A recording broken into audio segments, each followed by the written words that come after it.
Oh God, oh Lord, please take anything but my Sonic X collection! Hey, Melon. Nye? Yeah? Why are you an edgelord? Oh, see, I recently got into BlazBlue, and I figured if I was going to do a commentary before the year ends, I'd use recognize an avatar. Oh, I guess that makes sense. Hold on. A commentary on what? Just a video from Mr. Umbreon. Here, take a look.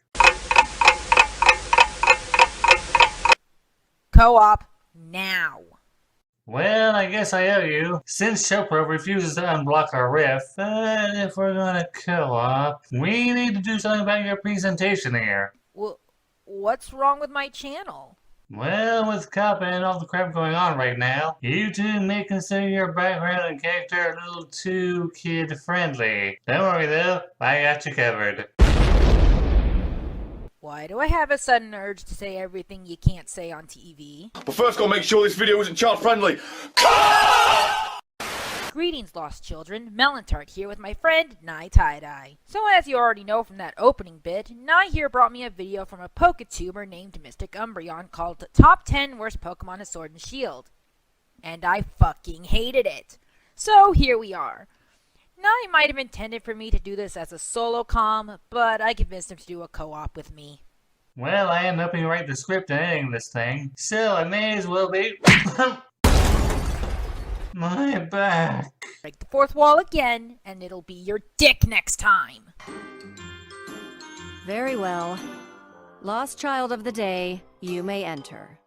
Pokemon Sword and Shield, I can say, are some of the most enjoyable Pokemon games I have ever played. The cast of Pokemon in these games is actually very good to me. If I can be honest, I like the majority of these Pokemon. More like literally all of them besides 10. Even with the 10 I don't like, these Pokemon aren't even the worst Pokemon I've ever seen. There are much worse Pokemon like this stupid looking thing. The majority of the Pokemon in the decks have great designs and concepts behind them. Heck, even the fossils are cleverly made despite how much Arceus hated them. But yeah, I think you guys know where I am coming from, where I'm talking about the not so great Pokemon in these games. If you haven't read the title already or haven't guessed it, I'm going to be talking about the top 10 worst Pokemon in Sword and Shield. In the past where I have made worst Pokemon lists, it got brutal for some Pokemon. I can say what I will say won't be nice about some of these Pokemon because obviously it's a worst Pokemon list, but you won't see the amount of brutality like how I do with Electro to Torterra. Which, by the way, for all you Torterra fans out there, you guys know I'm not a huge fan of Torterra. I like Torterra more than some Pokemon on this list though. It's not the worst Pokemon in the world. Anyways, enough about Torterra. Let's just get into what I think are the top 10 worst Pokemon in Sword and Shield.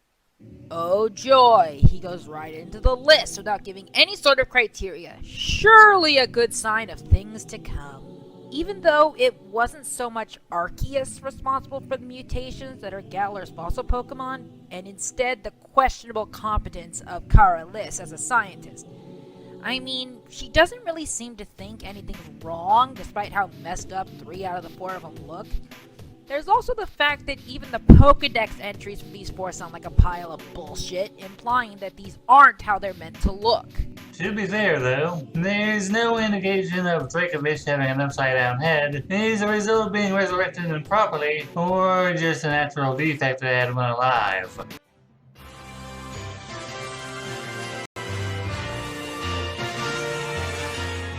So a lot of you are probably going to be shaking their heads asking, what are these fossils doing here? Weren't they in the top 10 best Pokemon in Sword and Shield? And yes, you are right, they were. I know it's weird seeing them on 2 lists, but let me explain myself. No, actually. You can have legitimate reasons for having the same subject on 2 different lists, if you feel there are enough pros and cons to be discussed. It all depends if your reasoning holds up.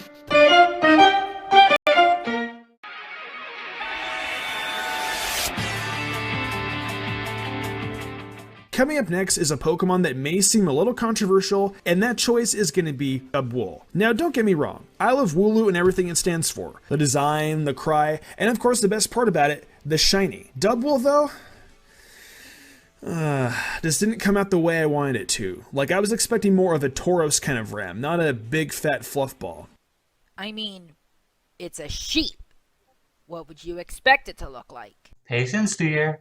Let's let me explain. The fuck did you just call me? Please don't kick me in the dick. If I can be blunt, I was looking forward to more of a fast-hitting attacker, not a defensive like Pokemon. Based on everything I have seen stats-wise and moves-wise, I think it could do alright in the meta, especially with its fluffy ability, and moves like Swords Dance, Zen Headbutt, and Double Edge. It's tanky and can potentially set up a few Swords Dances. It may be more than a few due to its 80 base attack, but I don't think it will do horrible. I don't really have much hate to throw at Dubwool. I just wish it wasn't a huge fluff ball. Maybe if Farmer Brown gave it a little bit more of a haircut, I'd probably enjoy the design a bit more. I don't particularly dislike this Pokemon, just a small design change and wishing that it was more of a fast ram physical attacker. But alas, this is definitely not the worst Pokemon on the list as it's only number 9. So Dubwool is kind of just there and I have only minor pet peeves about it. So, you acknowledge it has decent stats, but because it's a big ball of fluff and not something like, oh, I don't know, Pajiramon, it's automatically the worst because its design doesn't appeal to you? Well, gee, I guess Cinderace is a bad Pokemon because it doesn't look much like a soccer player to me.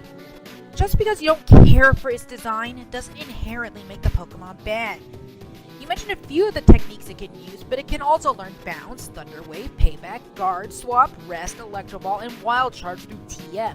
Not amazing, just decent. But this is the evolution of a 2-stage normal type we're talking about. And like Nye said, although its stats aren't that amazing, at least when you get it to the 100th level, it certainly won't go down in a single hit.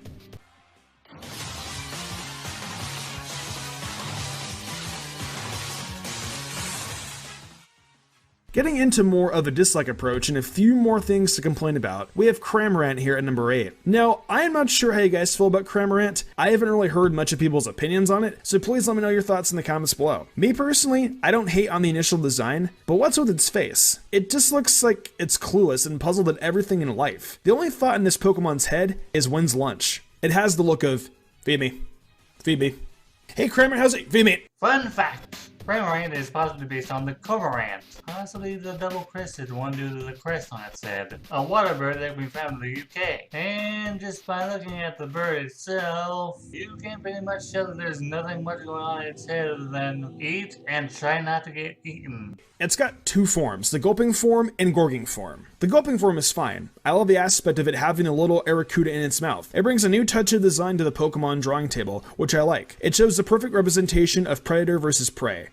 But, my god, what in the heck is it doing to Pikachu? Why did Game Freak have to torture poor Pikachu like this? Maybe someone just came up with this concept and the developers decided to keep it in as a joke? I mean, they're allowed to have a bit of fun in their games, you know.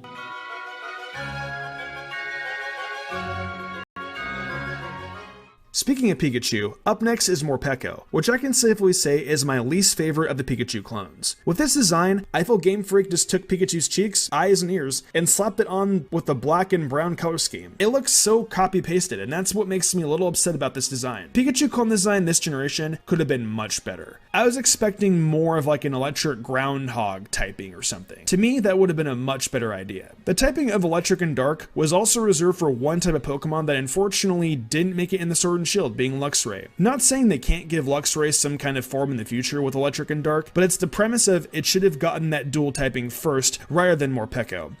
Any citation?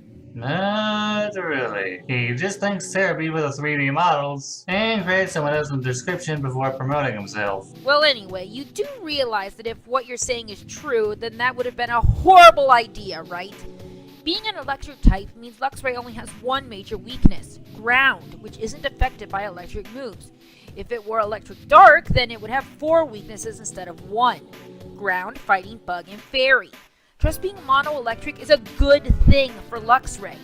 Jesus, you're supposed to be a Pokemon channel, and yet a scrub like me can tell you why that would have been a bad idea. Morpeko doesn't deserve this typing. I don't think this is as harsh as I have been to other Pokemon and worse Pokemon videos, so I will consider this as mild. You can't be serious. Morpeko is bad because it has the type combination of a Pokemon you seem to prefer? What sense does that make? You don't even go over whether or not it uses that electric dark type combination well or not, or even its stats. Hell, it can learn some pretty decent electric and dark moves and even learn fucking Outrage via TR. What are TRs and where do you get them anyway? Don't derail my fucking point!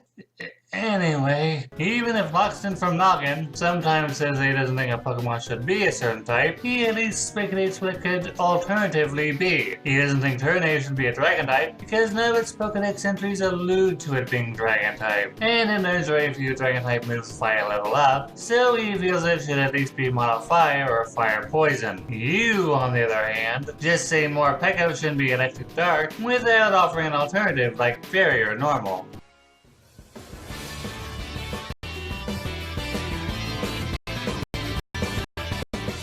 Dreadnought is a Pokemon I haven't really been super fond of since the day I laid my eyes on it. At this point in time, in the Pokemon franchise, we have way too many turtle Pokemon. Turtonator was last gen, then before that Caracosta, and then Torterra. I think it's time to stop with Turtlemons for a while. I agree. We need to stop having all these Pokemon based on the same type of animal a long time ago. Birds, fish, rodents, bugs. We certainly didn't need so many just based on one species.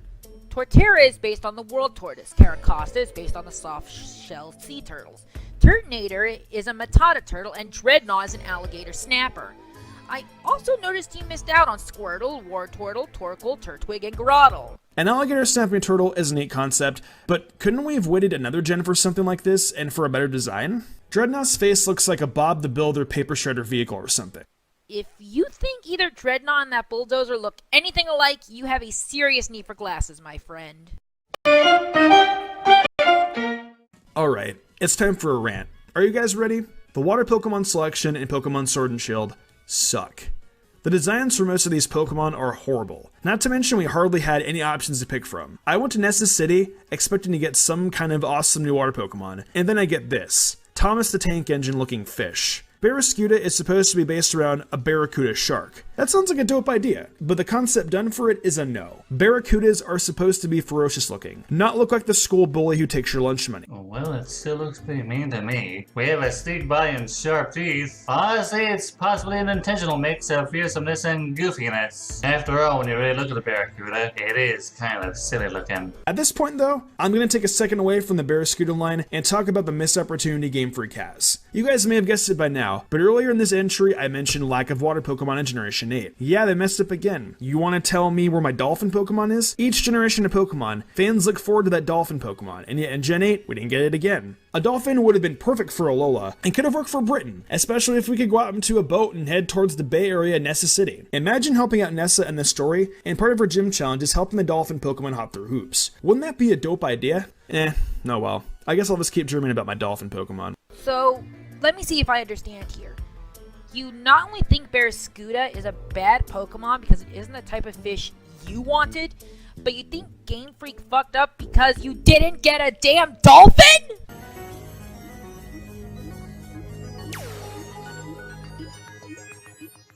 Here comes my least favorite of the Galarian starters being Inteleon. There was a point where I was Team Sobble, and I think a lot of you guys know this. I liked all three of the starters at one point, going from Grookey, the Sobble, and then from Sobble, the Scorbunny. I love Sobble ever so much, and its middle evolution is actually not so bad. But then we get to what I think is one of the worst designed Sura Pokemon. Torterra is better looking than this thing. I'll say it again. Torterra is better. I get it. Inteleon's supposed to be based off of Secret Agent, but why on a water Pokemon like Inteleon?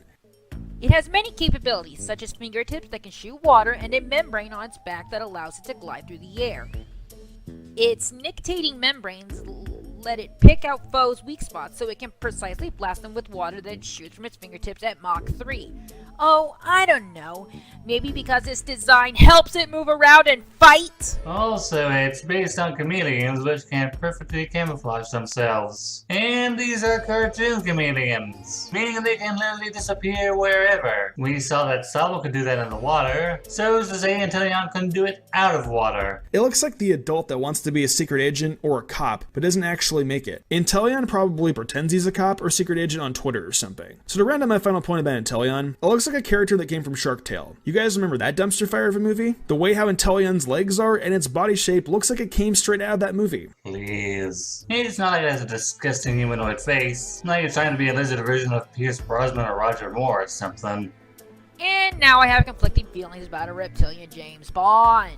This just comes off as Mystic using a movie that's been critically panned to justify why he thinks the Pokemon design is bad.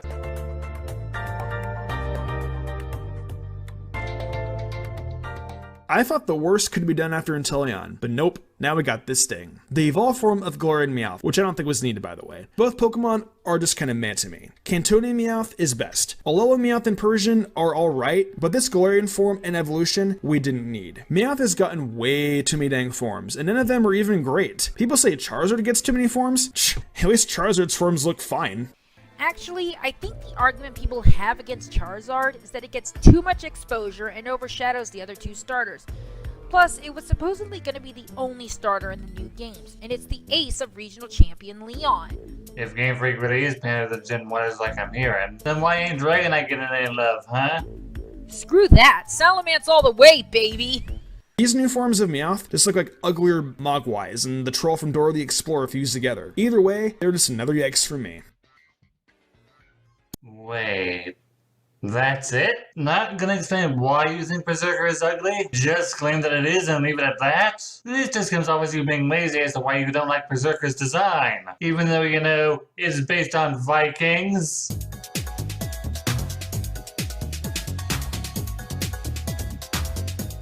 Grookey, my dude. You're my second favorite Galar starter, and I have one of the coolest final evolutions I've ever seen. But how in the heck did you wind up with this? This rejected Flintstones character that seemingly looks like a person in a costume. I don't know what it is, but when I look closely at Thwackey, I immediately think of someone in a costume. I'm sorry. What? How does Thwackey look anything like a human in a costume? It's a monkey standing on its hind feet. Plenty of monkey Pokemon have done that. Or is this because it doesn't have an overly large head or look like a spider monkey with its head on fire? Believe it or not, there are monkey species out there that have muscle. Am I the only one who sees it? I can also say Thwackey looks like it got rejected from Madagascar too. I guess he couldn't just move it all that great. I can see why too. Moving around in a costume must be hard, especially with 2 sticks in its hand. Oh yeah, I can totally see it. Never mind that Thwackey's green and has more of an anime aesthetic. Also, hand? My dude, I think you mean hair, unless you originally meant to show the 3D model but chose to use the Ken Sugimori artwork when it came out and just didn't feel like re-recording this part. Also, one of my biggest reasons as to why I don't like Thwackey is because it wasn't introduced in Alola with Passimian and Oranguru. This would have been the perfect Alolan Pokemon. If it debuted in Alola as a completely separate Pokemon, I would have had less of a problem with it. It's just the fact that you have such a great evolution line with Grookey in the final evolution, but the Pokemon in between just looks like it just doesn't belong. It's literally a separate Pokemon from this line. Go back in time, put Thwackey in Alola, then boom, our problem is solved. I mean, it just screams Alola. The facial features look like a Hawaiian mask. I can't be the only one who sees this. What? How? How doesn't it look like it belongs? People could and probably have said the same thing about the Slackoth line. Vigoroth completely contrasts with what comes before and after in both design and behavior, but it's still a middle stage evolution, no matter how out of place it looks. Grookey, Thwackey, and Rillaboom are primate Pokemon with green hair, so of course they go together. You don't even mention what could be put in Thwackey's place since, a starter Pokemon only has 2 stages of its evolution. It would be kinda awkward in comparison to the 2 lines that come after it. Alright, Mystic, you can play this game. I don't think any member of the Grookey line should be in Galar. Nothing about any of them screams London to me. They'd all be better off as Alolan starters, since all 3 of them have markings on their faces that look like tribal Hawaiian masks. Of course, there's the question of what we do with the Rattler line, since we've theoretically replaced them with these monkeys, but why worry about that, am I right? And so the video ends. Holy hell, this was frustrating. Zero criteria other than subjective opinion, and poorly explained ones at that. Berserker is bad because it's ugly, Cramorant because it looks weird and is goofy, and other superficial reasons that drove me up the wall. Not to mention, you were saying the reason Pokemon like Dubwool and Murpeko were bad because they either weren't what you wanted or had the type combination you wanted for another Pokemon.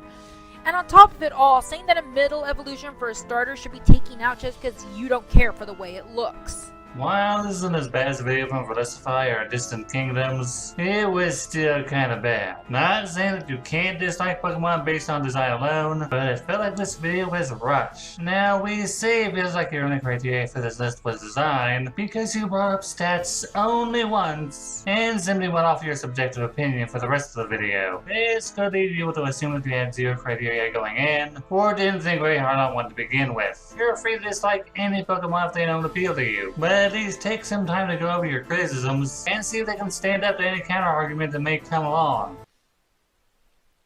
So, we done? Yeah, we're done. Good. I'm gonna go pass out for the rest of the day. Alright, later, Melon. Hey, wait a second. Where's my regular background? How do I get out of this black void? 9! Fox, get back here and fix this, you son of a bitch!